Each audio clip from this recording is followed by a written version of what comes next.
ज़हरा के सामने जफर साहब और नसरीन बेगम की सारी असलियत खुलकर आ जाती है। अब इस जगह पर क्या बड़ा तूफान आ सकता है। अगर ज़हरा नसरीन के पास जाकर कोई इस तरह की बात करती तो क्या नसरीन बेगम इससे बात छुपाने की कोशिश करेगी? क्या हो सकता है नेक्स्ट एपिसोड में?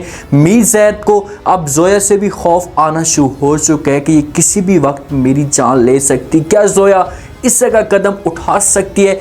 अब ड्रामे के अंदर क्या चीज़ें रह चुकी हैं जो ऑडियंस को बेसब्री से इंतज़ार करवा रही हैं? क्या कुछ हो सकता है आने वाले साथ में? ये सब कुछ आज के इस रिव्यू में डिस्कस करने वाले हैं। जो नए लोग हैं मेरे चैनल पे जल्दी से चैनल को सब्सक्राइब कर। बस आप जब भी नसरीन बेगम को देखते हैं तो उससे जो वो बर्दाश्त नहीं होता, उसकी जो मोहब्बत होती है वो जागना शुरू हो जाती है। उसके जो जज्बात होते हैं वो उसके कंट्रोल में नहीं होते, क्योंकि जब एक इंसान छोटी सी मिस्टेक करता है और उसे इतनी बड़ी सज़ा मिलती है तो वो कभी भी उस लम्हे को नहीं भूल सकता। अगर जफर साहब उस वक़्त वापस आ जाता तो कभी भी नसरीन बेगम इससे दूर ना होती। चलो दूर इंसान हो भी जाता है, लेकिन ऐसे इंसान के साथ इसकी शादी हो चुकी है जो इसका हमेशा के लिए दुश्मन बन चुका था और जिसने इसे बहुत बड़ा धोखा दिया था। इसी वजह से जफर साहब पछतार होता है, जैसे फूल लेकर आता है और आकर नसरीन बेगम को देता है। उससे कहते हैं कि नसरीन बेगम प्लीज़ मुझे माफ़ कर दो,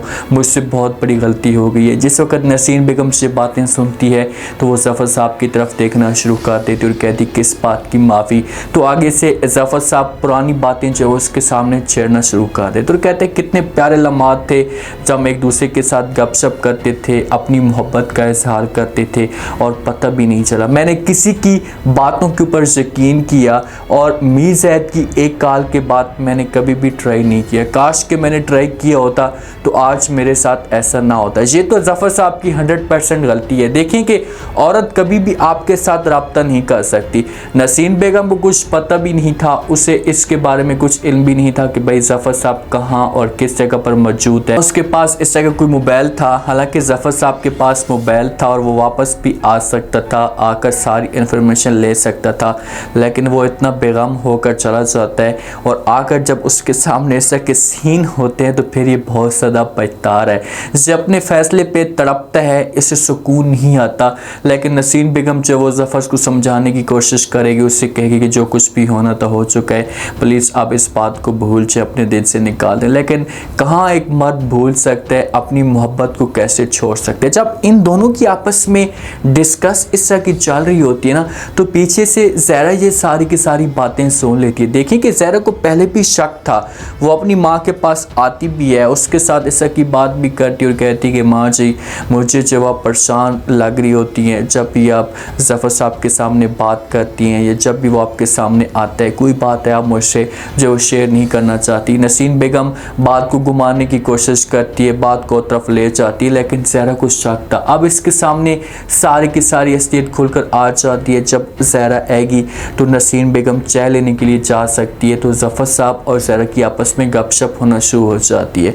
उसके साथ डिस्कस करती है, जफर के माइंड को मज़ीद मजबूत करने की कोशिश करती है। ऐसी उसके सामने बात करती है कि भाई अभी भी आपके पास वक्त है और आप चाहे उसके साथ अपनी बैठकर बात क्लियर कर सकते हैं। अगर इन दोनों के बीच में बात क्लियर होती है तो मैं तो कभी भी इसे नहीं कह सकता, मैं तो यही कहूँगा कि ये दोनों जो एक दूसरे के साथ मिल जाए, इनकी जो लाइफ है ये सुकून के साथ गुजरना शुरू कर दे।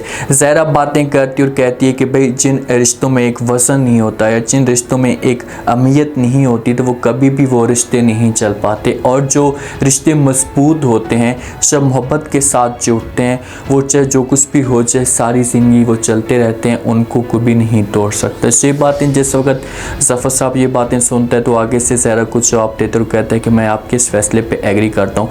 अब ज़हरा का मकसद होता है बात करने का कि भाई आप दोनों एक दूसरे के साथ मोहब्बत करते हैं, अभी भी आप दोनों एक दूसरे को चाहते हैं। जितने भी आप दोनों के बीच में मुश्किलात आई हैं, जितने भी आप दोनों के बीच में मसले मसाइल आए, लेकिन देखें कि आज भी आप लोगों का जो रिश्ता है ये मजबूत बना हुआ है और कभी भी नहीं टूट सकता। सकता। तो ज़फ़र साहब इसकी बात कुछ है वो समझ जाता है और आगे से ज़हरा को जवाब देता और कहता है कि ठीक है, मैं आपकी बात के ऊपर अमल करने की कोशिश करूँगा। और ज़हरा इससे भी कह सकती है, अपनी मिसाल भी देगी कि भाई देखें कि उमैर मेरे साथ क्या कुछ कर रहा है, मैंने चाहा था उससे दिल के साथ, लेकिन उसने मेरे साथ सच्ची मोहब्बत नहीं की थी। उमैर की मोहब्बत वैसे भी एक समझो कि दिखावा मोहब्बत थी, कभी भी उसने सच्ची उस नज़र से ज़हरा को नहीं देखा था। अगर सच्ची मोहब्बत करता ना तो कभी भी ये किसी की बातों के ऊपर यकीन ना करता। मोहब्बत होती भी ऐसी है कि कोई भी आपके सामने आकर चाहे वो सबूत भी रख देना तो आप उसकी बातों के ऊपर यकीन ना करें, पहले अपनी मोहब्बत से जाकर पूछें, उसके साथ डिस्कस करें कि भाई हाँ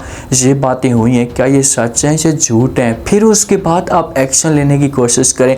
अभी आपको कोई भी औरत आकर कहे कि भाई कांच चिट्टा है, तो क्या आप उसकी बातों के ऊपर यकीन कर लेंगे और बोलना शुरू कर देंगे कि हाँ वाकई कांच चिट्टा है? तो फिर इसमें आपको नुकसान हो सकते हैं, बहुत बड़े सवालात पैदा हो सकते हैं। अब जोया खुलकर खेलना शुरू हो चुकी है।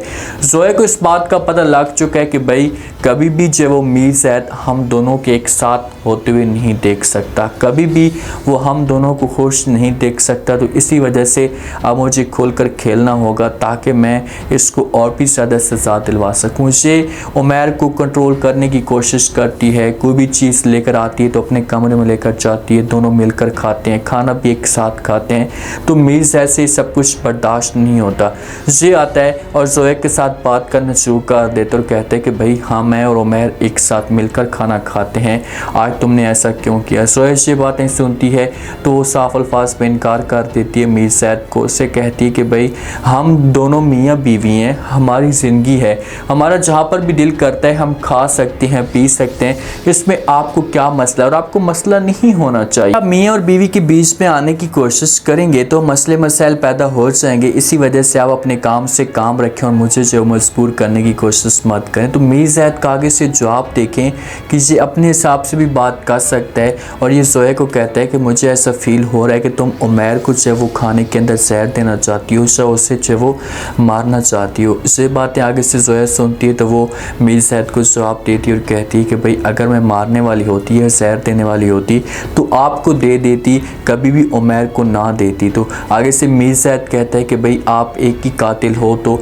आपके लिए दूसरा कत्ल करना इतनी मुश्किल बात नहीं है, आप दूसरे का भी कत्ल कर सकती हो, इतनी कोई बड़ी बात नहीं होगी। तो जोया कहती है कि अच्छा ठीक है फिर रेडी हो जाओ कि मैं आप किसका कत्ल करूँगी, क्योंकि जोया तो अगर मारने पे आएगी भी सही, वो तो मीर ज़ैद को मारेगी, उसका काम तमाम करने की कोशिश करेगी कि यार इसे अपने रास्ते से मैं हटाऊँ ताकि मेरा रास्ता क्लियर हो और मैं जो वो उमैर के साथ खुलकर गेम डालने की कोशिश करूँ। अब देखना चाहिए कि उमैर के सामने असलियत कैसे आएगी, क्योंकि उमैर की आंखों के ऊपर जो वालिद ने पट्टी बांधी हुई है। वालिदैन जो होते हैं ना, जो गलत वालिदैन होते हैं, वो अपने बच्चों को ऐसे यूज़ करते हैं, उनकी ज़िंदगी ऐसी बर्बाद करते हैं। अगर जहाँ पर इसका वालिद सच्चा होता, ठीक है इसने सारी जायदाद हासिल कर ली है, सब कुछ हासिल कर लिया, लेकिन आप अपने बच्चे को मिसगाइड तो ना करें ना। ज़हरा दूर चली गई है तो जोया में क्या प्रॉब्लम है?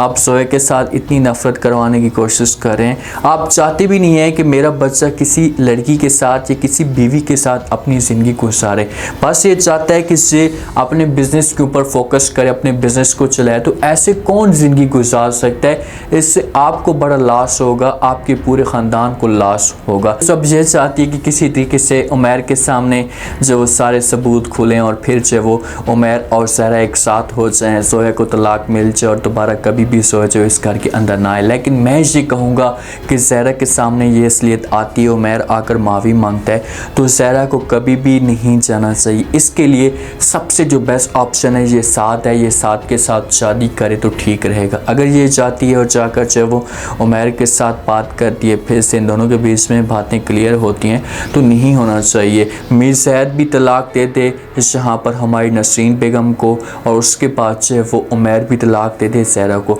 ज़हरा की शादी साथ के साथ हो जाए और ज़फ़र की शादी नसरीन बेगम के साथ हो जाए, तो इस तरीके से ड्रामे का जो वो हैप्पी एंड हो सकता है। लेकिन जियो वालों ने कभी भी ऐसा काम नहीं करना, उन्होंने उस बंदे के साथ हीरोइन को जाकर मिलवाना है जिसने जुल्म किए होंगे, तकलीफ़ें दी होंगी, और लास्ट एपिसोड में सब कुछ ख़त्म कर देंगे। उम्मीद है आज का रिव्यू, आज के टीजर आप लोगों को पसंद आया होगा। आप आपने कमेंट सेक्शन में अपनी कीमती लास्ट में आपको क्या लगता है, क्या जैसे ज़हरा के सामने असलियत आई तो क्या ज़हरा अब यहाँ पर से वो नसरीन बेगम से सारी बातें पूछ सकती है? क्या नसरीन बेगम सारी खुलकर इस स्टोरी बता देगी? अब क्या होगा नेक्स्ट एपिसोड में? क्या ज़हरा बड़ा कदम उठा सकती है? क्या उमैर के सामने भी असलियत आ जाएगी? अपने वालिद की अपना फीडबैक लाजमी दें और चैनल को लाजमी सब्सक्राइब कर दें। शुक्रिया।